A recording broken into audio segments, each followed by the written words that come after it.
कलाम तुझको जिस पर फजल हुआ, खुदावन तेरे साथ है।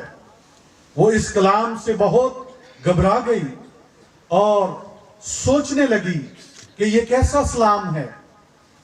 फरिश्ता ने उससे कहा, आए मरियम, खौफ ना कर, क्योंकि खुदा की तरफ से तुझ पर फजल हुआ है।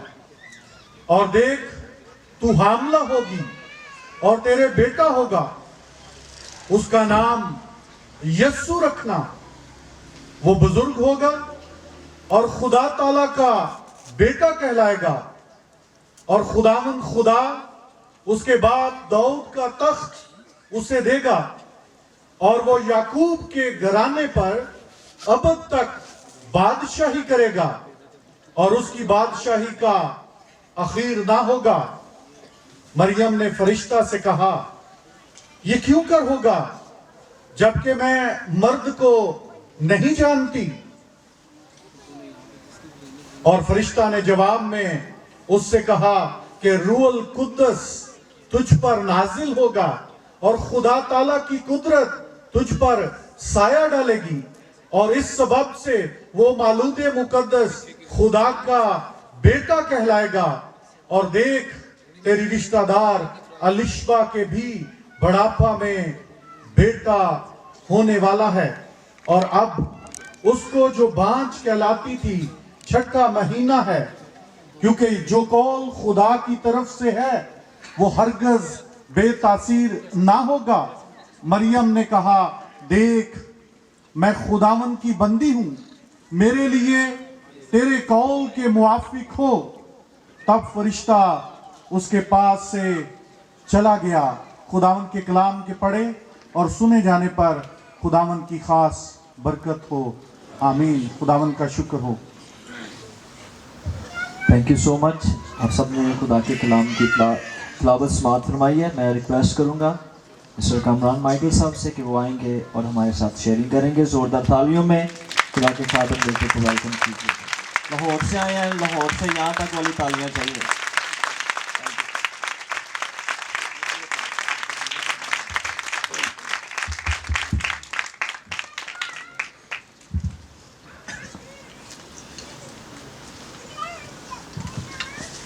मसीह यस्सु के ज़िंदा जलाली बाबरकत नाम में आप सबकी सलामती हो। मैं सबसे पहले तो बेहद मशकूर अपने भाई इजाज़ साहब का कि उन्होंने आज मुझे यहाँ पर मदू किया, उसके साथ तमाम खादमीन का, कलीसिया का, तमाम बहन भाइयों का, कि आज क्रिसमस के एक इस पुरमसरत मौका पर जब हम खुदावंद यीशु मसीह की सालगिरह मना रहे हैं, तो मैं आप सबका बेहद मशकूर हूँ कि आपने मुझे मदू किया। मैं डायरेक्टली लाहौर से ही यहाँ पर पहुँच रहा हूँ, और कुछ चीज़ें खुदा के प्लान में शामिल होती हैं। बहुत से लोगों ने मुझे सियासी मैदान में देखा है, लेकिन बहुत से लोग जो मेरे कुर्बत में रहते हैं उन्हें पता है कि खुदा मुझसे ये खिदमत भी ले रहा है। खुदा ने हर ज़िंदगी में कोई ना कोई फल, कोई ना कोई तोड़ा, कोई ना कोई गिफ्ट रखा है, लेकिन बात यह है कि वो खुशबख्त इंसान होता है जो खुदा के नाम की मुनादी का सबब बनता है, खुदा के कलाम की मुनादी का सबब बनता है। तो मैं ये समझता हूँ कि ये खुदा की तरफ से ये फजल है, और आप में से बथेरे हैं जिनको खुदा ने ये जिम्मेदारी सौंपी हुई है कि ये वो खुदा ने भी इस्तेमाल करना है। तो हमें उस जिम्मेदारी, उस तोड़े को इस्तेमाल करने की ज़रूरत है। तो मैं आप सबका बेहद मशकूर हूँ। एक हवाला जो नए अहदनामा में से भाई इजाज़ ने पढ़ा है, और आज की मरकज़ी आयत भी उससे रिलेटेड है कि उसके बेटा होगा और तू उसका नाम यस्सु रखना, क्योंकि वही अपने लोगों को उनके गुनाहों से नजात देगा। मेरे साथ रहिएगा, क्या देगा? नजात देगा। ये नए अहदनामा में से हमने आज हवाला देखा है, लूका पहला बाब उसकी 26 आयत से आगे। इसी तरह 700 साल पहले अगर हम देखते हैं तो एक हवाला एक नबूवत के तौर पर हमारे सामने आता है, और ये यशाया नबी की नबूवत है। तो मेरे साथ देखें, यहाँ एक कलाम के एहतराम में हम सब एक दफ़ा खड़े हों, एक तिलावत हम एक आयत की करेंगे। यशाया उसका 7वां बाब और उसकी 14वीं आयत। जिनके पास कलाम मुक़द्दस है वो ज़रूर निकालें। यसाया उसका 7 बाब, पुराने अहदनामा में से यसाया की किताब 7वां बाब 14वीं आयत, यहाँ यूँ मरकूम है, लेकिन खुदावंद अब तुमको एक निशान बख्शेगा, देखो एक कंवारी हामला होगी और बेटा जनेगी और वो उसका नाम इम्मानुएल रखेगी। आमीन। प्लीज तशरीफ रखें।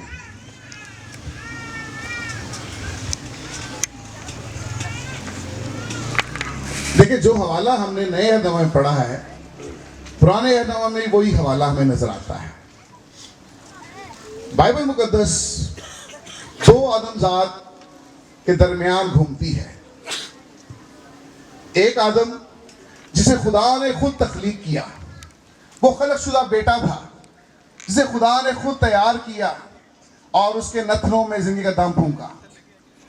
वो भी आदम भी खुदा का बेटा कहलाया, क्योंकि लूका नबी की किताब में, अंजील में आदम का नसबनामा जब हम देखते हैं तो खुदा से मिलता है कि आदम जो खुदा से था। तो एक बेटा, एक आदम जो खुदा ने खुद तख्लीक किया, उसका खलकशुदा बेटा कहलाया। और दूसरा आदम हमें खुदावंद यीशु मसीह के रूप में मिलता है, जो मुजस्सम हुआ, जो कलाम था और खुद मुजस्सम हुआ। तो 2 आदम हमें नजर आते हैं। लेकिन इससे पहले कि हम आज की इस मरकजी आयत की तरफ देखें, हमें यह जानना होगा कि पहले आदम के बाद दूसरे आदम को भेजने का सबब क्यों ठहरा। उसके लिए जरूरी है कि हम पहले बाग एदन में जाएं, जहां पर पहला गुनाह हुआ था, जहां पर पहला आदम तैयार किया गया था। और वो आदम जिससे खुदावंद बात करता था, उस आदम को एक हुक्म दिया गया था, और वो हुक्म ये था कि तू इस दरख्त का फल नहीं खाना। यही हुक्म था जी, कि कोई और हुक्म था? पास्टर्स भी बैठे हैं और संडे स्कूल के टीचर्स भी बैठे हैं, यही हुक्म था। नए अहदनामा में जब हम देखते हैं तो वहां पे यीशु के माँ बाप नजर आते हैं, क्योंकि यीशु मुजस्सम हुआ, रूह कुसी कुदरत से एक कंवारी हामला हुई। और फिर जब मुशावत करते हैं तो दोनों में बहुत मुशावत पाई जाती है।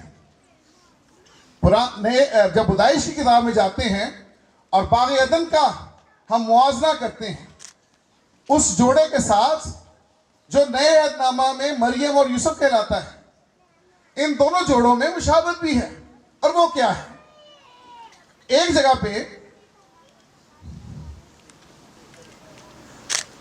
पैदाइश की किताब में जब बाग एदन में हम देखते हैं तो जो हवा है उसे शैतान वर्गलाता है। वो कलाम जो खुदा उससे कर चुका होता है, उस कलाम की तफसीर बयान करता है। कलाम तो ये है कि तूने इस दरख्त का फल नहीं खाना, लेकिन इब्लीस जो है, शैतान जो है, उस कलाम की तफसीर करता है और बयान करता है कि अगर तूने ये फल खा लिया तो तेरी आंखें खुल जाएंगी, तुम लोग खुदा की तरह हो जाओगे। और तफसीर जो है वो हलाकत का बाइस बनती है। और फिर क्या हुआ? उस तफसीर के बाइस उनको बाग एदन में से निकाल दिया गया, जमीन पर फेंक दिया गया। गलत तफसीर को मानने की वजह से, जो गलत तफसीर शैतान ने उनके दिमाग में डाली, शैतान ने बयान की। दूसरी तरफ हम देखते हैं कि वो बेटा जो मुजस्सम हुआ, उसके माँ बाप के पास जब कलाम आता है तो वो बराह रास्त उस कलाम को एक्सेप्ट कर लेती है। जब कलाम आता है, मरियम के पास आता है, तो मरियम उसे एक्सेप्ट कर लेती है, क्योंकि 700 साल पहले यसाया नबी ने ये नबूवत कर दी थी कि एक कंवारी हामला होगी। इसलिए मरियम को पता था कि एक कंवारी ने हामला होना है। मरियम इंतजार में थी, लेकिन जब मरियम को पता चला कि वो कंवारी मैं ही हूं, तो उसने कलाम को एक्सेप्ट कर लिया। वो तफसीर के चक्कर में नहीं पड़ी, बराह रास्त उस कलाम को जो खुदा की तरफ से मिला था उन्हें एक्सेप्ट कर लिया और उसने कहा कि देख, मैं खुदा की बंदी हूं, मेरे लिए तेरे कॉल के मुआफिक हूं। जब उसने खुदावंद के उस कलाम को एक्सेप्ट कर लिया तो फिर उसके बदन से खुदावंद यीशु मसीह जाहिर हुआ। जो जिंदगियां खुदा के कलाम को एक्सेप्ट कर लेती हैं, उनकी जिंदगियों से खुदावंद यीशु मसीह का जलाल जाहिर होता है, उन्हें बताना नहीं पड़ता। आज मुख्तलिफ तस्वीर की वजह से, गलत उसकी इंटरप्रिटेशन की वजह से, जब कलाम की इंटरप्रिटेशन गलत होगी, हम कलीसिया को गलत सिखाएंगे, गलत समझाएंगे, तो कलीसिया भटक जाएगी, गलत डायरेक्शन की तरफ चली जाएगी और फिर कलीसिया से गुनाह सरजद होगा और खुदा फिर गुनाह की सजा भी देता है। आज बहुत सी डिनोमिनेशंस हैं, सबने अपने अपने लिए आसानियां पैदा कर ली हैं। कोई कहता है क्रिसमस नहीं मनाना चाहिए, कोई कहता है दुआ रिबानी करने की जरूरत नहीं है, कोई कहता है पैर धोने की जरूरत नहीं है, कोई कहता है ये रस्में हैं, कोई कहता है इसका बाइबल से कोई ताल्लुक नहीं है, कोई कहता है ये दिन मनाओ, कोई कहता है ना मनाओ, कोई कहता है इस दिन को सब्बत के तौर पर मनाओ, कोई कहता है ना मनाओ। सबने अपनी अपनी तफसीर करनी शुरू कर दी है और नतीजा क्या है? नतीजा ये है कि जो उस कलाम में है वो बयान नहीं हो रहा। बयान नहीं होगा तो सही चीज जो खुदा का कलाम है वो इन कानों तक नहीं पहुंचेगा। और कलाम कहता है कि जिसके कान हो वही सुनेगा। रूह कलीसियाओं से क्या फरमाता है? रूह की आवाज सुनने के लिए उन कानों का होना जरूरी है। लेकिन आज गलत तफसीर के बाइस, गलत तालीम के बाइस हम वो कान काट रहे हैं। पतरस ने भी तलवार निकाली थी और सरदार काहिन के नौकर का कान काट दिया था। यीशु ने फौरन वो कान लिया और दोबारा लगा दिया, कान लिया और दोबारा लगा दिया। लेकिन आज हम कलाम से हटकर जब तालीम देते हैं, कलाम से हटकर अपनी हिकमत पर इत्तला करते हुए उसकी तफसीर बयान करते हैं, तो हम लोगों के कान काट रहे हैं। सही तालीम लोगों के कानों तक नहीं पहुंच पा रही। और यहां पर भी ऐसा ही हुआ, बिल्कुल ऐसा ही हुआ। वो जो कलाम था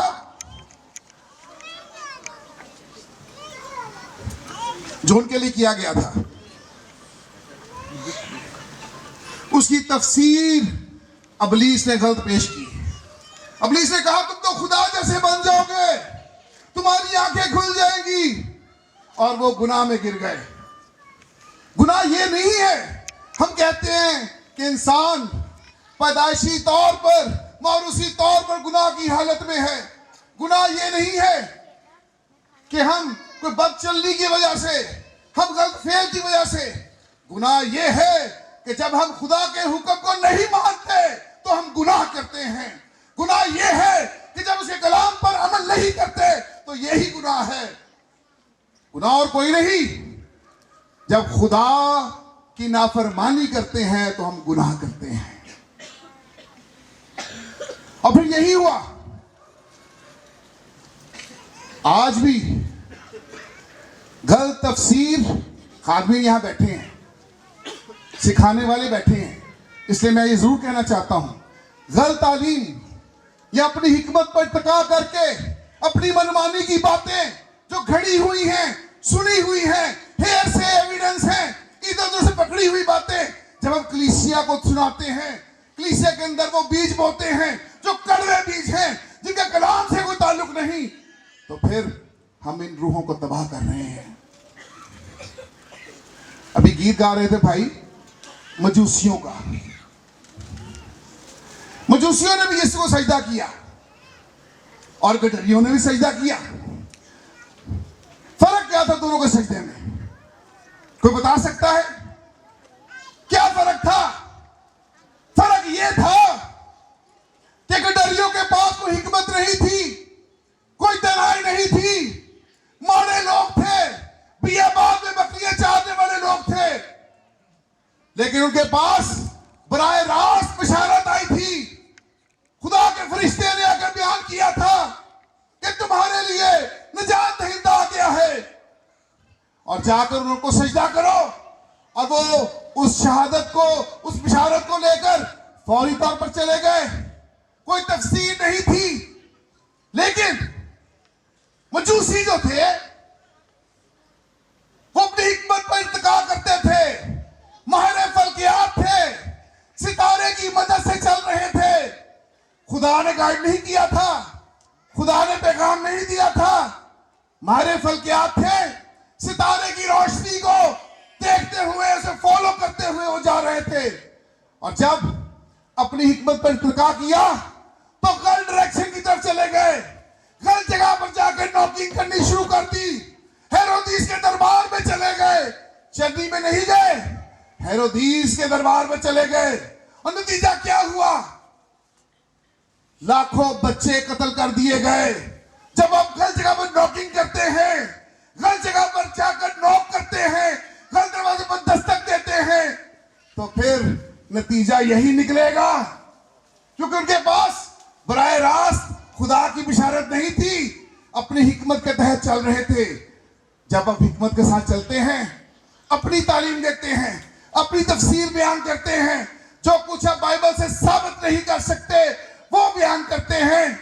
जो आज बहुत सी डिनोमिनेशन से आ रही हैं, बहुत से फिरके कर रहे हैं, फिर लोग गलत डायरेक्शन की तरफ चले जाते हैं, गलत जगह पर नॉकिंग करते हैं, और फिर नतीजा यही होता है जो उस टाइम हुआ था। आज बना रहे हैं, और मैं बरबला हर जगह पे कहता हूं कि सालगिरह जिंदा लोगों की मनाई जाती है, और मेरा यीशु जिंदा है और अब्दुल्लाबाद तक जिंदा रहेगा, इसमें कोई शक नहीं है। उसकी कब्र आज भी खाली है इस दुनिया में।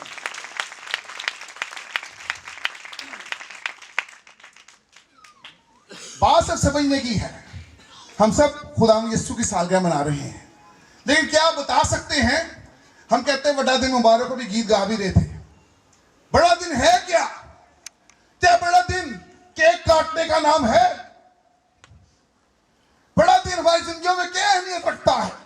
बाइबल हमें क्या सिखाती है? बड़ा दिन क्या है? कोई बता सकता है कि बाइबल के मुताबिक बड़ा दिन क्या है? क्या है जी बड़ा दिन? बाइबल मुकद्दस आप मेरे साथ निकालने जा रहा हूं।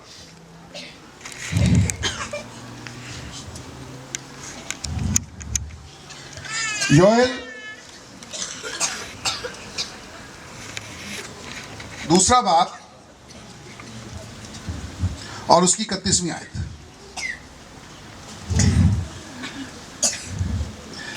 योएल की किताब उसका दूसरा बाब 31वीं आयत। यहां यूं लिखा है, इससे बेशतर कि खुदावंद का खौफनाक रोजे अजीम आए, आफताब तारीख और महताब खून हो जाएगा। आमीन। एक और हवाला देखें मेरे साथ, मलाकी चौथा बाब उसकी 5वीं आयत। मलाकी चौथा बाब और उसकी 5वीं आयत। यहां यूं लिखा है, देखो खुदावंद के बुजुर्ग और हौलनाक दिल के आने से पेशतर मैं एलिया नबी को तुम्हारे पास भेजूंगा। आमीन। कलाम मुकद्दस में जो बड़ा दिन है वो खुदा का बुजुर्ग दिन कहलाता है। कलाम मुकद्दस में बड़ा दिन रोज़े अजीम को कहा गया है। रोज़े अजीम वो है जब खुदा यीशु मसीह दोबारा हमें लेने को आएगा। आज कलीसिया उसकी दूसरी आमद-ए-सानी का इंतजार कर रही है।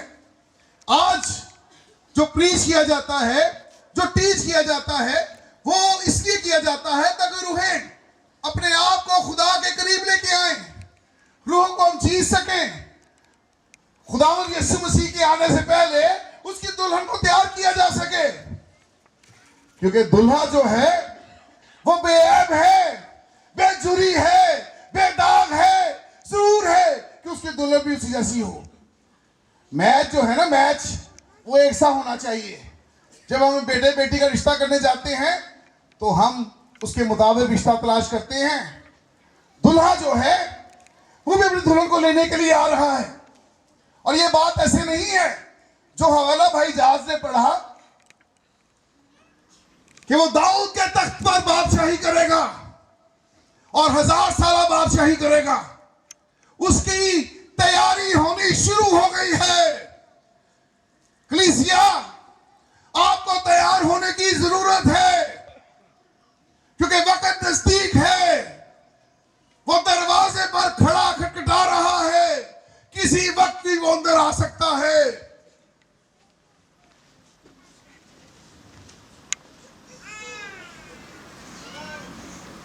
2017 में डोनाल्ड ट्रंप ने यरूशलेम को इस्राएल का दारुल खुलाफा डिक्लेयर कर दिया और वहां पर अमेरिकन एम्बेसी शिफ्ट कर दी। जिस मुल्क में दारुल खुलाफा होता है, मुल्क का वो हिस्सा, वो दारुल खुलाफा इस बात की निशानी है कि वहां पर तख्त है, वहां पर बादशाह बैठता है, वहां पर वजीर आजम में प्रेसिडेंट बैठता है। हम इस्लामाबाद में हैं, पाकिस्तान का दारुल खुलाफा इस्लामाबाद है, president house, prime minister house Islamabad में है। इंडिया का दारुल खुलाफा न्यू दिल्ली है, उसकी राजधानी न्यू दिल्ली है, प्रेसिडेंट और प्राइम मिनिस्टर वहां बैठते हैं। अमेरिका की राजधानी दारुल खुलाफा वॉशिंगटन डीसी है, प्रेसिडेंट ऑफ अमेरिका वहां बैठता है, व्हाइट हाउस वहां है। और दाऊद जब तख्त लगाता था, उसका तख्त यरूशलेम में होता था। यरूशलेम बहुत अरसा तक दारुल खुलाफा नहीं रहा। तेल अवीव को दारुल खुलाफा डिक्लेयर किया गया, एम्बेसीज वहां बनाई गई, लेकिन दोबारा होमवर्क शुरू हो गया है। ये इस बात की निशानी है कि यीशु आने वाला है, उसका तख्त दोबारा यरूशलेम में लगेगा और वो अपने तख्त पर बैठकर 1000 साल बादशाही करेगा। ये वो कलाम की बातें हैं जो आज पढ़ी गई, सुनी गई, सीखी गई, और जब वो आने वाला है तो फिर 10 कुंवारियों की मिसाल भी हमारे सामने है। आप जो कलीसिया हैं, वो उन कुंवारियों को लेने आएगा जो जाग रही हैं, जो बेदार हैं। क्योंकि अगर आप सो गए और यीशु आ गया, दूल्हा आ गया, तो फिर वो अपने साथ जो जाग रहे होंगे, बेदार होंगे, उसके कलाम से गुस्ल लिया होगा जिन्होंने, उन्हें लेकर वो ज़ियाफत में दाखिल हो जाएगा। और लिखा है, फिर ज़ियाफत का दरवाजा खुदावंद ने अंदर से बंद कर दिया। और कलाम कहता है, उसके बंद किए हुए को कोई खोल नहीं सकता और उसके खोले हुए को कोई बंद नहीं कर सकता। फिर चाहे जितनी मर्जी नॉकिंग करें, दरवाजा नहीं खुलना। नूह का जब तूफान आया था, तो नूह ने भी हर चरिंद परिंद हैवानात के जोड़े जब कश्ती में आ गए थे, तो लिखा है कि कश्ती का दरवाजा खुदावंद ने बाहर से बंद कर दिया था। है नूह इंसान भी था, नबी भी था। उसके रिश्तेदार पुकारते हो जब डूब रहे हो कि नूह हमें बचा ले, हमें भी साथ ले ले। कोई चचा कहता हो, कोई मामा कहता हो, कोई फूफा कहती हो, लेकिन नूह इंसान होते हुए हमदर्दी तो रख सकता था, लेकिन वो दरवाजा नहीं खोल सका, क्योंकि उस दरवाजे को भी खुदा ने बंद किया था और उसके बंद किए हुए को कोई खोल नहीं सकता, उसके खोले हुए को कोई बंद नहीं कर सकता। तो इससे पहले कि ज़ियाफत का दरवाजा बंद हो जाए, कलीसिया, आज क्रिसमस के इस मौका पर आपके लिए पैगाम है, बेदार हो जाएं, जाग जाएं, क्योंकि दूल्हा अपनी उस दुल्हन को लेने आ रहा है जो उस जैसी है। क्योंकि जैसा वो बेऐब है, बेझुरी है, बेदाग है, कलीसिया भी वैसी होनी चाहिए, अदरवाइज जोड़ा नहीं बन सकता। कलीसिया को तैयार होने की जरूरत है। आज का कलाम हमें सिखाता है कि हमें उसके पाक लहू से धुलने की जरूरत है, उसके कलाम से गुस्ल लेने की जरूरत है, तभी हम उसके वारिस बन सकते हैं, तभी हमारा क्रिसमस हो सकता है। खुदा उन सबको ब्लेस करे, आमीन।